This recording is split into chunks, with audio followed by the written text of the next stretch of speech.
En el año 1937 se detecta por primera vez el coronavirus en pollos, pero es en la década de 1960 que se aísla por primera vez en humanos y se descubre que este producía resfriado común en los niños, pero no era letal. En la actualidad, estamos ante un agente que sí cobra víctimas, sin embargo este virus no es netamente nuevo como lo hacen ver las noticias.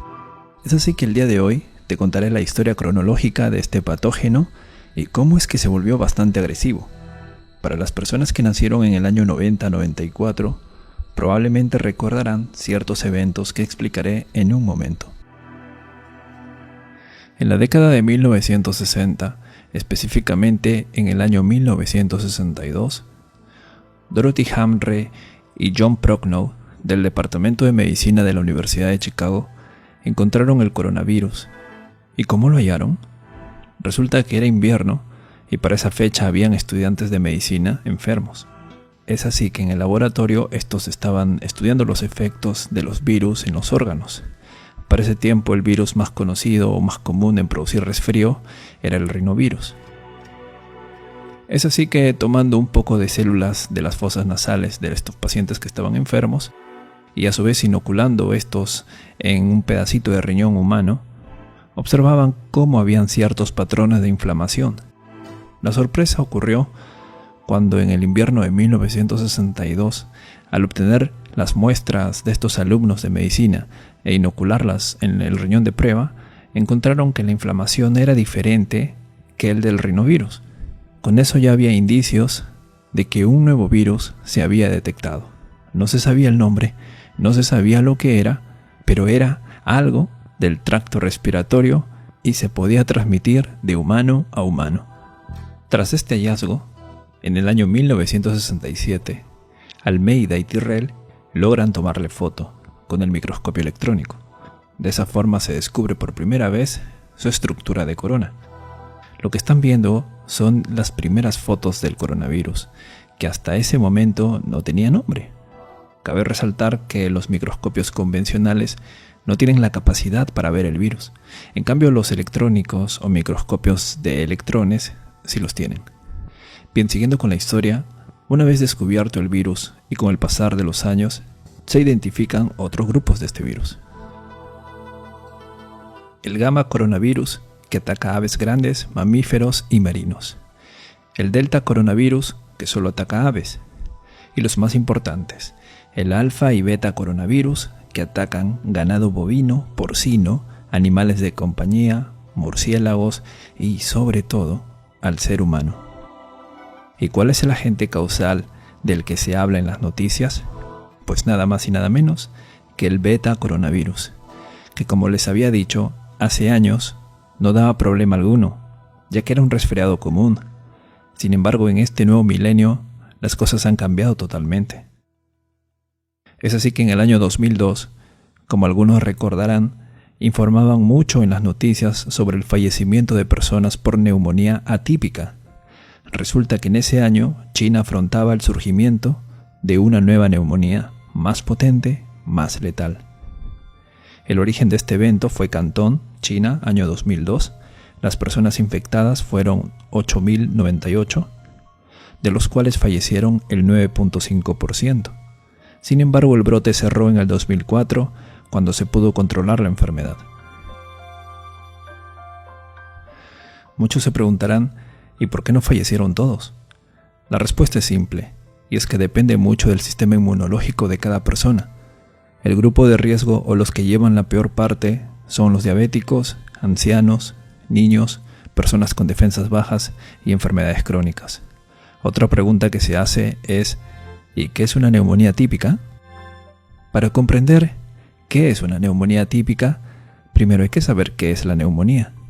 Y una neumonía, en palabras sencillas, es una inflamación demostrada del tejido pulmonar.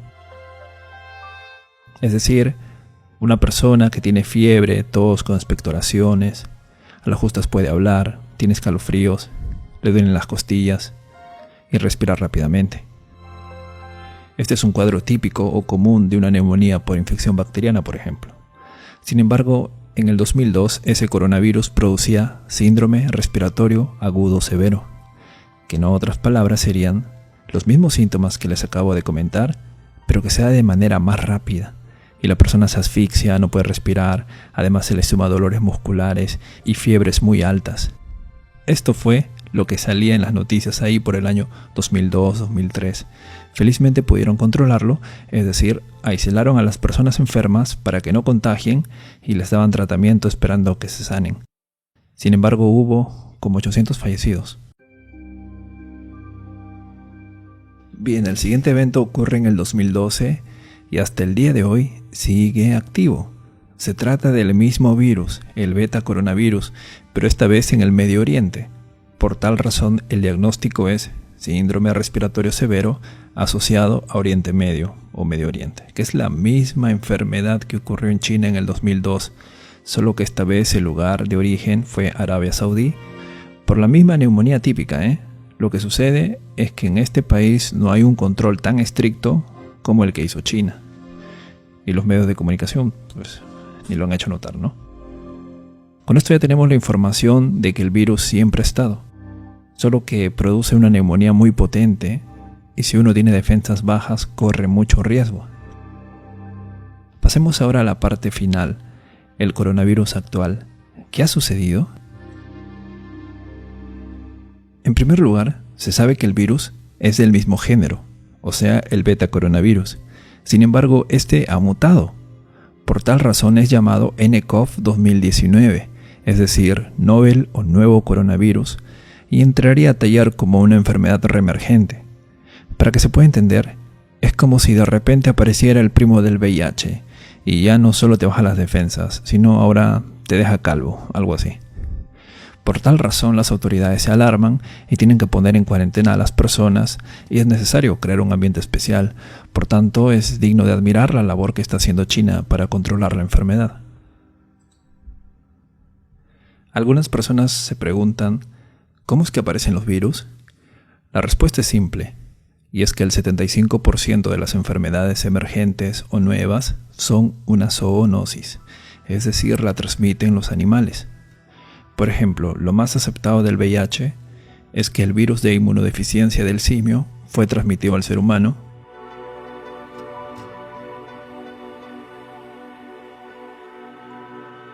pudo acoplarse en este y a su vez mutó para ser transmitida solamente a otros humanos. Los virus no tienen vida, son estructuras proteicas que contienen ADN o ARN con la capacidad de alterar otras estructuras celulares. Para ello tiene que haber compatibilidad. Aún así, los virus pueden cambiar su composición constantemente debido al hospedador en el que se encuentran. Es por eso que todos los años, digamos, te da la gripe, salvo que genéticamente seas resistente a estos virus. También cabe resaltar que su tiempo de vida media en el ambiente es limitado. Y por otra parte, el coronavirus es termolábil, es decir, no sobrevive en el calor, tampoco sobrevive al alcohol, dado que su secuencia de ARN se destruye. Para finalizar, hablemos del nCoV. Esto sucede a finales del mes de diciembre, en la zona de Wuhan, provincia de Hubei. De repente varias personas empiezan a padecer de neumonía, de los cuales muchos de estos entraban a cuidados intensivos, debido a la intensidad de esta enfermedad, algo que llamó la atención de los médicos. Por tal razón, lo constataron como un brote local y probablemente se trate de una nueva enfermedad. Es así que al hacer las preguntas a los pacientes, estos decían que habían estado en el mercado de pescados y mariscos de Wuhan. Por lo cual, el 1 de enero se cerró ese mercado, y las autoridades chinas informan a la OMS sobre una serie de casos de neumonía de origen desconocido. Cabe resaltar que en el mercado existen animales vivos y humanos que conviven, por tal razón podría tratarse de una zoonosis. El 7 al 8 de enero, tomando muestras de los pacientes enfermos, los científicos encuentran que se trataba de una nueva cepa de coronavirus y fue catalogado como nCoV. El 11 de enero sucede la primera muerte producto de este patógeno. El 12 de enero, China informa la secuencia genética de este virus. De esa manera ya se pueden hacer los primers o cebadores que permiten identificar el virus mediante exámenes de laboratorio. El 13 se notifica el primer caso o persona infectada fuera de China. El 17, Un artículo publicado en el Imperial College de Londres advierte que el número de casos de Wuhan es cerca de 1700. El 20 se confirma que el virus se puede transmitir entre humanos. El 23, la OMS reconoce la emergencia china, pero asegura que es prematuro hablar aún de una emergencia sanitaria a escala mundial. El 24 se confirma el primer caso en Francia. El 25, más de 40 fallecidos y 1000 casos confirmados, además de 56 millones de personas confinadas en la provincia de Hubei, o mejor dicho, puestas en cuarentena.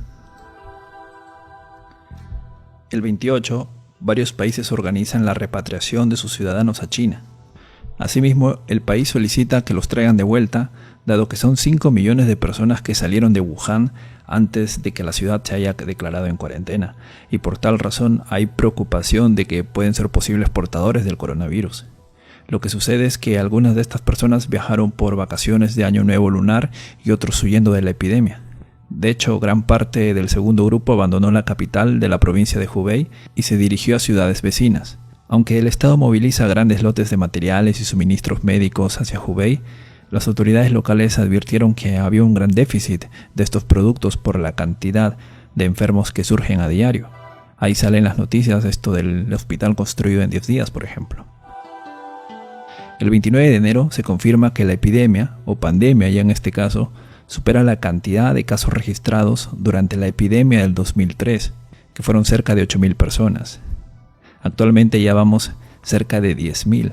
Hoy 31 de enero. Les dejo en la descripción del video el mapeo hecho por la Universidad de Johns Hopkins, donde se aprecia la cantidad de estos casos confirmados, o sea que tienen la enfermedad verazmente, así como cuántos han fallecido y cuántos se han recuperado. El 26 de enero habían cerca de 3.000, ahora ya hay casi 10.000, y probablemente seguirá subiendo. Y por último, el 30 de enero del presente año, la OMS la declara emergencia de salud pública a nivel internacional. Entonces, estimados amigos, estamos bajo una amenaza en la cual se está haciendo todo lo posible para controlarla.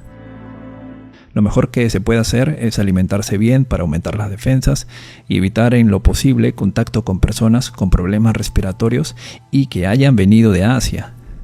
Y si la enfermedad ya está en tu país, evitar el contacto con enfermos de carácter respiratorio, dado que la enfermedad se transmite por gotas de saliva o secreciones de pacientes, ya que estos contienen viriones y pueden sobrevivir horas. Si una persona infectada estornuda y se tapa con la mano, su mano está contaminada, y si con esa mano toca un botón, pues lo contamina. Si saludas en la cara a alguien infectado, pues terminas contaminándote la cara. Ojo, si en este momento tienes gripe, digamos, y no has tenido contacto con alguien procedente de Asia, no entras en los casos probables para identificar coronavirus, sino otros tipos, ya sea influenza o rinovirus.